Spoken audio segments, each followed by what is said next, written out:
What up, peeps? It's your girl Dash. Come back to Funeral Takes. Well, you guys, it's that time again. It's time to talk about Siren. This will be episode 2, titled "The Wolf at the Door." This was a really good episode. I enjoyed this one, so I'm gonna go ahead and give you guys my full recap, breaking down the entire episode, and also just my thoughts at the end of it. So let's just go ahead and jump right into it.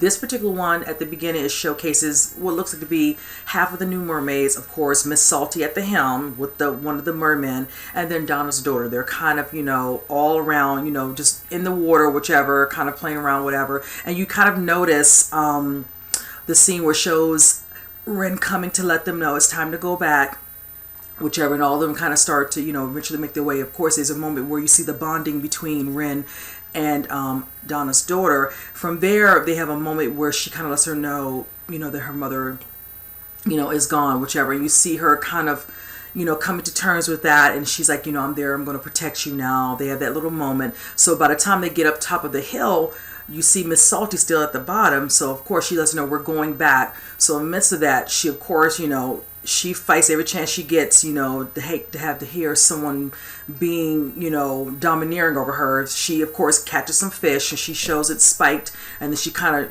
puts it up, whatever. And Ryn just kind of looks at her just like, okay, we're going back. So it shows them going back, whichever. And then from there, you kind of see a scene where it shows Xander and the girl, Nicole Martinez. It looks like they have now crossed the paths of meeting at the bar, her getting to see his boat. Now they have had their overnight, she's had her overnight stay, and they're just having a conversation. She's made some coffee and they're talking, and then it kind of goes on to a very, very sad subject where she kind of pans and sees a picture of him and his dad, and she says, I remember you were telling me you just recently lost your dad. And they kind of discuss it, and he kind of explains, the situation, how, he loved his dad, how his dad was, just a great guy to him, the things that, he learned, the things he's done, how he was in the community. And then he doesn't really go into, situations of exactly what happened. He's like, there's a lot of things that have happened, whichever, and just very elusive about that. Unbeknownst to him, again, if you all remember what I said in the first episode, knowing that she's working undercover, to find out some information, because she's working with the certain authorities who are trying to verify any information they can give about what happened to Alden Decker. So they just kind of have that moment. He's sitting back, he's talking to her, whichever, and it kind of is just hitting him, whichever. So from there, you see the scene where they're, of course, back in the actual cabin, one of the Pownell's cabins, whatever, that Ben set them up in, whatever, so they can't be, no one could find them. They just kind of are like playing around, whichever. They brought in some food, but then there's a scene, which is kind of a little cute scene, where besides Helen and them giving them, fish, it shows Ben eating some grapes, and from there it shows a part where he, pops it back up in the air, and she's not understanding what's going on, so he decides to show her as an example. And then from there he decides, he was like, do you want some grapes? And she, he throws one and she catches it and she likes it. But by that time, when she goes to get some, he notices her arm is starting to scab up, and that's when he has to let Ryn know, Ryn, look what's happening. Remember how this happened to her. Remember in the first season we were reintroduced to, when you're out of the water so long, whatever, this is what can happen. So that's when they have to realize they have to all come together to figure out where they're going to take them, which is not, visible for people to see them going into the water, and then the reveal of who they are and what they really are. So from there, it shows them looking at a kind of a map. They're all kind of hover around, Ryn, Helen, Maddie, and Ben, looking at a good location. They can do this, and they can do this preferably at night where it cannot be seen, or whichever. So from there, it shows the scene where Helen decides to speak to Ben about them finding money they're going to need, because they're going to have to be there. If you all remember in this episode 1, I discussed how if they're going to be dealing with this for I think they said 8 or 9 months of them drilling and using this sonic and doing what they're doing to drill into the bottom of the ocean, they can't be underneath the water. They have to stay up there, and they need to have ways of getting whatever they need to keep them here, have clothes, more food, whichever. So she's like, I'm going to go to, his father, whichever, no, he will give me the money. All I have to do is ask, and he'll give it to me. And she was very stern in exactly the way she said it to him. So she leaves out, and it kind of shows her showing actually up, at the actual place that he works at, his father. And from there, he's finishing a business meeting, and then she's like, I'm here, get some money. He's like, what's going on with your wife? He's like, it's none of your business, whatever. So from there, you see a scene where it shows Ben leaving with Ryn to go and look at a particular space for them to utilize, for them to go ahead and have their dip in the water so they can rejuvenate whatever to help them, their skin, stop deteriorating, whichever. And then from there, it shows a scene where Maddie is left, of course, with the other mermaids. She's, of course, looks like making maybe some pot of tea or something, whatever. And she has this little, candle. All of a sudden, 3 out of the 6 mermaids are kind of standing there, unbeknownst, like not understanding what's happening with this particular light. And she's kind of explaining to them, the little fire, whatever, and all. And they're kind of playing around with it, scared because it's kind of it's hot, whichever. And this is when you see Miss Salty decide she's going to take some of these little spikes or picks, whichever, and decide to go back out to go hunting again. At first, the guy is kind of hesitant, because Donna's daughter is kind of, considering it, whatever, and they both look at him, and they're like, no, no, no. And of course, Donna's daughter takes one, and the girls head out. He kind of looks back, and then he realizes that she seems to be indisposed with them, so he takes his spike, and then they both go. So from there, it shows the scene where, besides him taking her to look at the actual location, it takes her to get a driver's license. So that was actually a funny scene where it shows her trying to do the picture. And we all know, everybody, when it comes to your driver's license picture, you try to take as best of a photo as you possibly can because you're stuck with it for quite a few years. And I think, if I'm not mistaken, most of the years in a lot of different states have gone up. So it's like you're stuck with it. Hopefully it's a decent one. Not like a lot of people look at your driver's license a lot, but you have to look at it. You want to look somewhat decent, whichever. And a lot of people in that, I'm not going to put the actual name of the company out, but let's just say that they're not known for letting you take more than one. You can't get a second, third, or fourth try. So it was a cute little scene of them showing her, and she gets her driver's license. But I did love the situation where he was kind of trying to figure out her full name, then coming up with the last name Fisher, looking at some sort of poster. So he calls her Ryn Fisher now. So that's her full name now, you guys. Then from there, he was like, this is, she's, I think, going to be 21. And he says, you're a Pisces. I thought it was rather fitting. So yeah, that was really nice. And then it just kind of shows them, she's like, yeah, I got my, driver's license. So that's when Ben's like, you know what? Let's kind of, start, slowly teaching you. And this is where I'm going to put it up in here. Now, when she's doing this scene, I really enjoyed this as well because he's trying to show her the small little basics that she needs to know.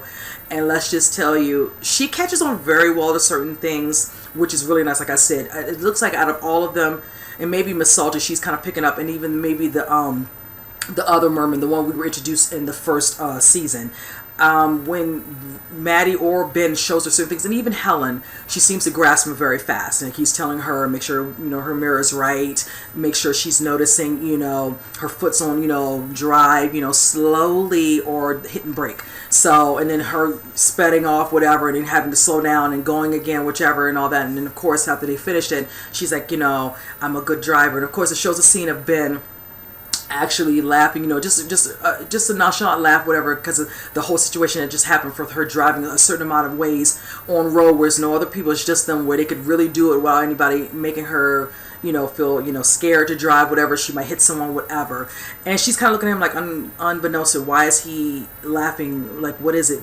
She's not even sure what exactly he's doing while she's staring at him. And he kind of explains to her, it's a good laugh, it's a funny laugh, just trying to get her to understand the reasons for when people have discussions or talking something and somebody can just jump into sheer laughter, whatever, and all the basis of why a person does what they do. So when she tries to, she forces herself, and that was a hilarious scene that I will post in here as well, because when she started doing it, I literally was in tears because it was so funny. I don't know how they did that scene in real time when they were actually recording. I want to know how many times they had to do that, because I wonder how he kept a straight face, because the facial expressions were hilarious that she was doing. But he told her, don't do it, don't force it. It's just, you'll know when to do it when it happens. But she's learning, and I love it. She's learning very gradually and at a good pace, and it's just really fortunate, whichever. So of course, from there you see the scene where it shows them, of course, pulling up, and she just stops, whichever. But by that time, you see the scene of her sensing something's going on. She turns, her and Ben, and they see that the merman is carrying Donna's daughter and all that. And that's when they know something is wrong. So when they go inside the house, it shows Ben and Maddie. Maddie's feeling so guilty, and Ryn turns. She's like, no, I feel so sorry. It was my fault. I took my eyes off. She's like, no, it's not your fault. Then she gets up and she confronts Miss Salty. And she does, whichever. She has her little choice of words, whatever. So she takes that little pike out of her hand. She's like, you were supposed to stay in here. Stay out of danger. Stay inside, whichever. And then she breaks a spike in front of her, letting her know, you're not following, the rules, whichever. We're trying to keep you all safe. But she's very combative. She's just, fighting every which way, whichever. It's almost like, honestly, in some ways like a teenager, whichever, when they can't get their way, whichever, they want to, lash out, whichever. So she's doing small things, just honestly to irritate the hell out of Ryn. And it's just like, it's going to come to a head. I feel like it's coming very soon. I don't know if it's going to be in the next episode or a couple episodes from now. They're going to have to just have it out, whatever, and then put this crap to bed, whatever, because I'm getting kind of annoyed with her. So from there, you see the scene where Calvin shows up and his girl, what looks like to be, I think her name is Hannah, is all dressed up, whatever. They're having some sort of like mermaid, it's like an annual thing, like a little mermaid party thing at the bar, whatever. And he has his little sailor, outfit on with the hat, and he comes in, whichever, and she's ready. So he picks her up and takes her to the main bar with the other two girls, I think, who work in there, and they're all getting dressed up. People are in sailor suits, whichever, just having a good old time. Then you see a scene where it showcases, Helen, which is I think Susan Bishop, excuse me, her mother, and then her father, just kind of sitting in the bar, whatever, and all that. And they're just enjoying, the festivities around them. But then she's feeling like it has nothing to do with the festivities. She feels like all eyes are on her, whichever. And he had to kind of let her know, it has nothing to do with you. It's definitely just about the fun that's happening, whichever. So don't feel like that, whichever. You have nothing to do with that. So that was actually good, because, yeah, you would think the paranoia comes in, you haven't been seen. And I feel like, being that Bristol Cove might be considered a small town, she could be possibly right at first. But then in this particular setting, I seriously doubt that. So that was actually interesting, whichever. Then you see the scene where it looks like Nicole Martinez is going to be around for a while. I thought she's just visiting, passing through, but it looks like now she has a little job working behind the bar. So she's going to be helping. So they gave her a job there. So of course her, and Xander, strike up a conversation, because he's like, oh, wow, you're going to be in town for a little while. It's like, yeah, they gave me a little job here. I can do, while I'm, passing through, whatever. So that was very interesting. So from there, you see the scene where it shows Helen, Maddie, also Ryn and Ben looking at the actual place that I said that Ryn and Ben went to look at earlier, that they discussed on the map. It'll be the best place for them to do this, to come out in the evening. They've already taken them there, whichever, to get them already straight in there. And then from there, you all of a sudden hear people coming, because before that, you see the scene where they're like, let's go out to the water.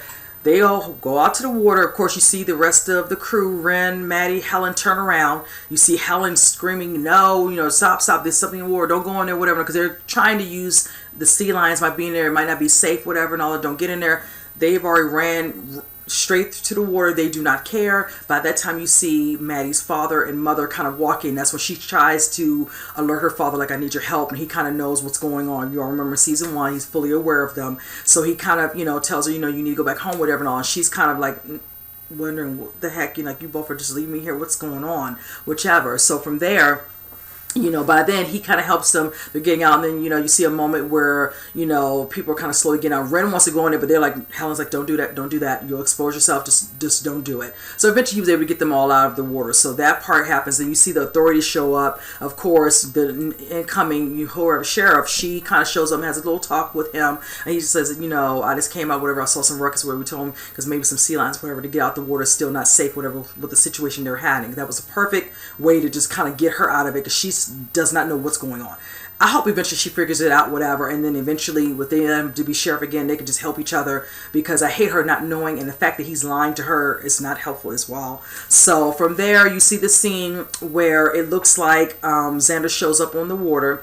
Don't see Calvin for a minute. He was just inside the bar earlier, and it shows Ben having a talk with him, like, he kind of understands what's happening. He's like, they're back. He's like, yeah, he says it's about 6 of them. He explains to him, and he kind of has to tell him the one that killed his dad is there. And that's when you see Xander kind of goes off. And I'm going to tell you, a little bit of me can understand, but then the other part of me are like, okay, Xander, didn't you want to be slightly forgiven to Ryn about what you did when you shut off your shotgun and you killed Donna? But then it comes to him, you don't want to even try to move forward. You want some sort of revenge. I'm going to tell you. We'll get into that later on. So they kind of get into this little thing where he's letting him out, like, because he's like, he can't seem to understand how Ben can keep always helping them, knowing what I'm dealing with and grieving, whichever and all, because at first he'd been lying. So it's like he can't fully be trusted. They get into it. He wants to go in the water and get the guy, whichever, and he kind of stops him and kind of get into a little altercation, whatever. He starts decking him, and he's like, it's not us, it's them. They're the ones that are fearful. We should be fearful of, whichever. It's not, me. And he runs off because by then, Maddie's father comes in to stop it. So that's when you hear from Helen telling him to Ben, he's going to be a problem. And I feel like in some ways him and Calvin. So, and like I said, I will discuss some of this at the end. So from there, you notice the scene where it shows Maddie and her mother. And I'm kind of glad we had this scene because I feel like Maddie was holding her tongue a little bit. It shows she's taking her back. She's like, I don't understand what's going on. You wanted me to come back. Your father, pushed me to come back here with all that. And nobody feels like I'm strong enough to tell me what's really going on. She's like, maybe, I know this is not the way you expect it to be with you coming back, whatever and all that. But, trust me, it's for the best right now. She's like, well, I'm trying to do this. I'm trying to do my best. You know how hard it took me to work back, to coming back here. And that's when Maddie just had to let it out. She just let her know, Mom, like, really? The days the teachers had to walk me home when you were strung out, you couldn't come get me, or if kids want to come over, I was afraid you'd be passed out, this and other. And she had to take it. She had to finally take it because Maddie has to get it out. If Maddie's just going to keep this stuff built in, it was just going to come out eventually. And since her mother felt the need to say her piece, and she can say what she needs, whatever, that's how she's feeling, Maddie not could say that. So then she kind of explained to her, it's like, okay, you're feeling this way about me, but here you go with your situation with your man, whichever, who's unhealthy. I saw him at the addicts meeting, whichever and all that. So you have a problem with me, but you're okay to let him get away with what he's doing. By then you can see the mind turning with Maddie, not realizing, but then knowing why her mom said that because of what happened with the Siren song. So yes, from there she explains to her mom, there's things I would love to, tell you about, when we're in a better place, whichever, just, into due time, give me your time, like, don't rush it. And she was like, I'm not going anywhere. I'm planning to be here. I'm going to stick this out. I'm going to be here for the long haul. And that's when she kind of just gives her a kiss on her forehead to kind of comfort her, like, okay. She's like, okay, Mom. And I love that scene because at least it's a chance they can start slowly building that. So I actually like that. She wasn't, standoffish when her mom was, having that moment, kind of breaking down in tears a little bit in front of her. Like, she really wants to work on this relationship with her daughter. She's slowly building it up with her husband, that one, whichever, but the daughter is always a little different, with the child. So yes, I actually like that part. So from there, you see the scene where they realize they have to get them, of course, back, whichever, after everybody's gone. They're all on the beach, whatever and all that. They've shut their, fins, everything, whichever. They're back to, their human form with their legs. So they take them, before they take them back to the cabin to go get some gas, whichever. So, of course, Ben gets out, and, of course, Ryn wants to get in the driver's seat. And she's like, I know how to drive. I'm a good driver. And, of course, that's when Maddie laughs, whichever. And, of course, Ryn looks at her the way she kind of did Ben a little bit. And she kind of, just kind of caresses her, neck of Ryn's. And then Ryn kind of just kind of embracing, the little, kind of, physical, interaction there, whichever. And she kind of does the same thing. And then, of course, they both lock hands, whatever, which was a nice scene. By then, she's distracted. That's when they get out the back, which I was surprised they didn't hear. So they get out and they go in there. And, of course, the man, he has his back when he realizes all of them are out. And he kind of turns. And they use the words they're learning, which is hello. And he says, hey. And they start messing with things, opening Cheetos, the salty one, eating what looks like to be maybe some sort of noodles, whatever. And she kind of causes a situation where she knocks him against the wall. By then, Ryn comes in with Ben and Maddie kind of to diffuse the situation, whichever.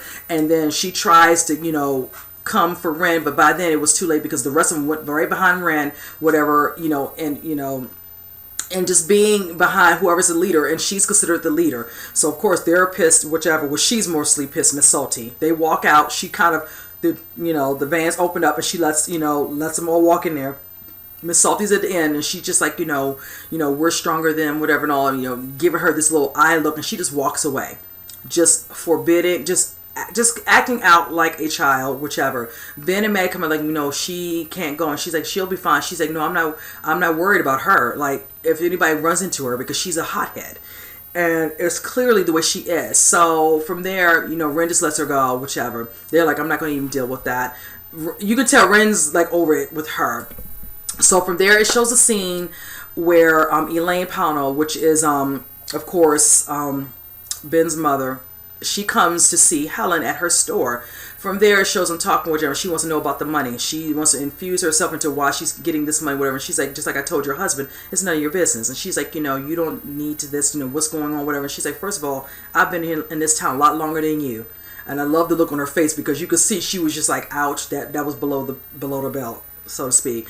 And she was just like, don't worry about what I'm doing, whatever. It's none of your concern. She was like, do you want me to get Scott to come get you, or would you like to just wheel yourself out? She's like, if you don't mind. And that's when she decides to use that moment to take her actual coffee cup and hinder it up under her, blazer, whichever, and kind of looks back at the door, whichever. So I'm gonna get into that as well. So from there, you see the scene of the new sheriff, whatever, and all asking questions to the actual guy of the gas station, kind of explaining to him somebody, knocked him up against whatever, it was a female, whatever, and did you see the vehicle? And he's like, it looked like it said Pownell or whatever. He's like, oh, I know, okay, that's right, they have like, certain, company vehicles, I know they have some type of property somewhere close by. So from there, it shows them all back there, and it shows the scene, like a brief scene of Calvin and Xander talking, whichever, him kind of letting him know that some of these mermaids are back, whichever. Because before that scene, there was another scene early on, excuse me, you guys, where it showed Calvin meeting up with some sort of reporter, trying to tell him about some stuff happening in the town about mermaids. And he's, first, thinking like, okay, I see you all are heavy in mermaids, okay, just thinking it's just something that the town does, whatever. But he's like, no, they're real. And that's when the guy was like, how much would you pay for it? He's like, no, we're a news company. We don't pay for this. If you want somebody to pay for it, go to the National Enquirer. And that's kind of when he felt kind of like, oh, dad, I can't deal with this. So what's going to probably be a situation with him, like I said, same thing with Xander. We're going to have a situation with Calvin. So moving back to the final scene of the episode, it shows them, of course, back at the actual site. It shows them the next day, actually, after the situation with Helen and Elaine. It just shows them just kind of, hanging out at the front of the cabin, whatever. And it shows, of course, Maddie and Ben having a moment where she lets him know that she is very happy to hear that he's going to see someone. He's talking through the situation that he dealt with, in regards to the song, how he's been playing tricks on him, how he's been dealing with certain things, which was good. And she kind of, gives him a little, just a little reassurance, holding his hand, whichever, and all that. And you can tell he, feels very comforted about that, whichever. By then, Ryn comes and sits in between them and says, they're getting hungry. Every time you feed me, just more and more hungry. But she says, today's a beautiful day. That's when the rest of them sense someone's coming.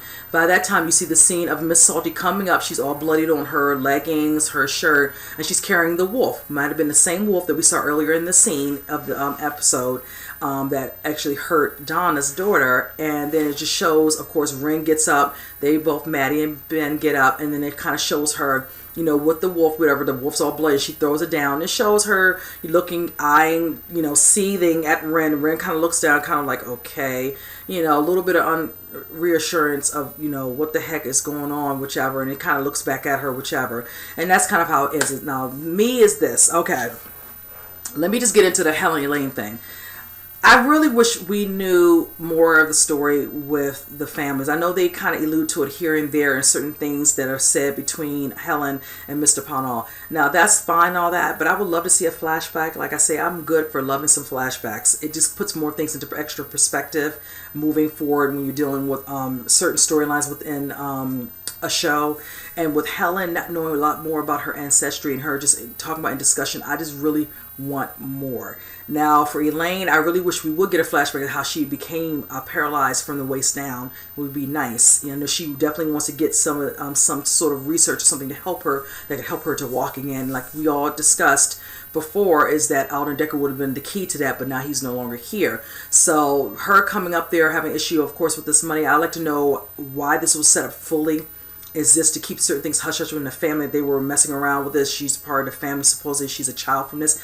And I don't know if it was one time they did mess with her, a family member of hers, or maybe her mother or her father, whatever. And she's, long lost ancestry. But it's a possibility they're going to go ahead and have Elaine check that DNA and find out she's not. Then that means she will no longer be getting any handouts from them. But you never know. I'm just curious to see how that's going to pan out. But that will be the thing, because I know Elaine doesn't care too much, for that money to be going to Helen. Trust me, I feel the vibe I get from Elaine is that Elaine likes having all that money at her beck and whatever. You can clearly see she doesn't have a good relationship with her own son, whatever. It's the way she carries herself, her and her husband. You see how the sheriff Bishop, before he was let go, at the town hall, council or meeting, whatever, and he says all the things I've done to help you. I want to know what those things were. That would be very interesting to know. Secondly, in regards to Xander and Nicole, I really am not feeling her coming to town. Already have slept with him. You haven't probably been in a week. Now you done got a job. You were supposed to be just passing through. I'm like, really? I said, well, I wish that Xander was smart enough to realize that this girl is not who she says she is, whichever. It's like, listen to some of her stories. She's staying at the hotel she's passing through.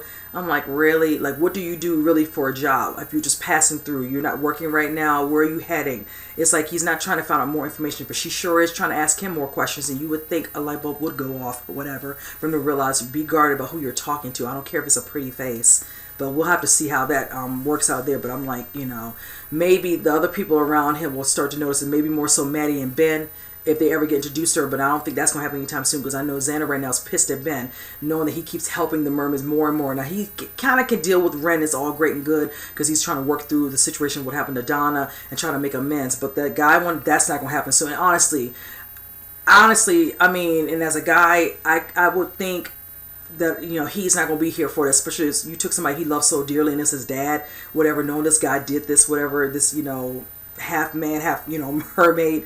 He's not down for that. And the fact that Ben's like, are you going to be okay? Like, do you really think you'd be okay if somebody took your dad? Really? You'd be just straight even killed? Like, that's just like, come on now, come on, that wouldn't even work out. I hate when people say that, because full well, if it was the shoe was on the other foot, it probably won't go down. Like, you can say that, but until it happens to you, you're not in a position to think somebody's supposed to take it a certain way that you think they should. Whatever, you're not going to always get the response you want. So, but also another one, understanding the situation with Maddie and her mother. Like I said, I'm loving that she finally kind of let some of her anger and aggression out on her mother about how she's feeling, about how she just comes back into town and she's supposed to just start off wherever it left before you walked out and was gone. When she told her how long she was gone, one time she said, this time was a record, you were gone for a whole year. So you can tell that she's really hurt by her mother's actions, and her mother has a long way to go to build that up. She's going to do it slowly. You cannot push her. She is not her father. That's the difference when you're dealing with somebody who's an adult and then dealing with somebody who's actually your child. You're not going to get the same responses. It doesn't work like that. If they're kids, sometimes when they're young, you could probably work through that at a faster pace and get them around maybe in a couple months now. But when it's an adult, you're guarded, and that's exactly why her daughter is like, yes, I know. But she definitely wants to open up to her. She wants a better relationship, but it's like, it's going to take time. So I'm looking forward to seeing them build that. But like I said in the first episode, a recap, how long is the actress who's playing her mother, Garcia Bouvet, is going to be on this show? I'm assuming it's only for this whole entire season. I do not see her being, because they didn't say she was cast. She is a guest star. She has not been casted to be on the show indefinitely. So, we'll have to see. I'm looking forward to seeing how this is going to fully stretch out for the entire season, but I'm going to enjoy it for what it is, because Garcia Bouvet is a great actress. So I'm looking forward to her really just digging in this role as the mom and just seeing what she's going to do with this and how much helpful she can be to her daughter when she does confide in her what's really going on in Bristol Cove. So then also, this whole situation with Maddie, Ryn, and Ben, hopefully it can move past. I feel like some people, when I read certain comments, like from blogs in regards to this, I know a lot of people want to see, of course, Ryn. Some want to get with Ryn and Ben, but then some people are feeling the vibe that they see with Ryn and Maddie together. Honestly, it could go either way, because she has a lovely soft spot for both of them, honestly, equally. So I can't see how this is going to go, but you never know. I would love for them to find somebody totally different for Ryn. That would be nice. As to Ben and Maddie, I feel like eventually they're going to put them back together. When they had that little moment before one walked over and sat between the two, I feel like they're going to work back to each other. They're going to get back together. It's just going to build up probably closer to towards the end of the season. Some type of climatic scene might happen where they'll finally be put back together, whichever. Then we'll see. But you never know. Ever since that song is whichever, I feel like Ben definitely has a soft spot for her now. So you can never tell. So like I said, it could truly go either way. So, but speaking of Ryn, also dealing with Miss Salty, oh my goodness, it's just like she's just killing me. I will say this, I think the woman who plays Elia Mars, I think her name is Marzov, that's her real name. She's doing a great service to her character on here. I cannot stand her. I have to give her kudos because she's playing the hell out of her character. She is not liked. I wouldn't think anybody who watched the show would even care for her or whatever because of her overall attitude. She's not a team player. If she's not in charge, which she was at first, but then she came and she tried to come for Ryn, and Ryn had to show her who was boss. It's like you're on surface, on dry land, trying to dictate how things are going to go. She's like, I'm here first, and I'm running this. You come here, and then she had to show her, and then she had to kneel to her, and she had no choice.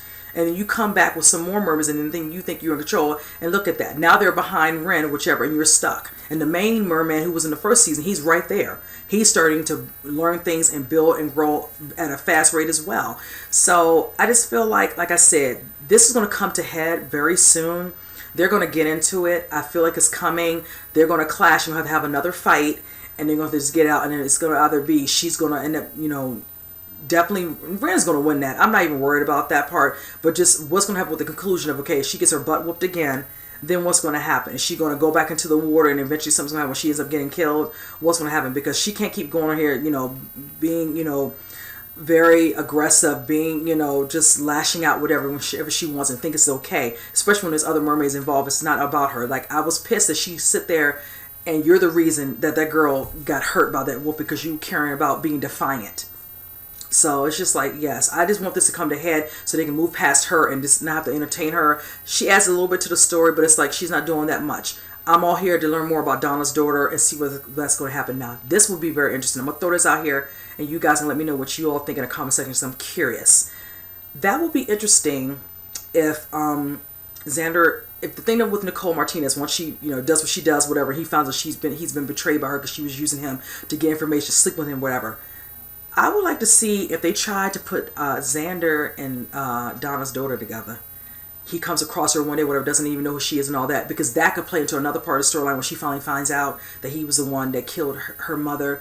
But then there's feelings involved. She starts to become, very, infatuated with him, or he starts to really like her, takes a shine to her, and he doesn't know. That would be interesting. I'm here for that. I'm not trying to make new storylines, but that would be one I would be full for seeing, whichever, them kind of growing, together, learning about each other, whatever, and all that, and eventually finding out whatever. I don't want it to be something that would be so hurtful, whatever, they could not get past it, but that would be interesting. So I'm just throwing it out there to you guys, whichever, and I would love to know how you guys think about that. So, but again, this was a good episode. I'm looking forward to episode 3. I'm loving it. Again, so far so good. So I'm looking forward to next week's episode. So with that said, you guys, like I stated, comment below, let me know what you all think, and with that said, I will see you guys in the next reaction. You guys take care.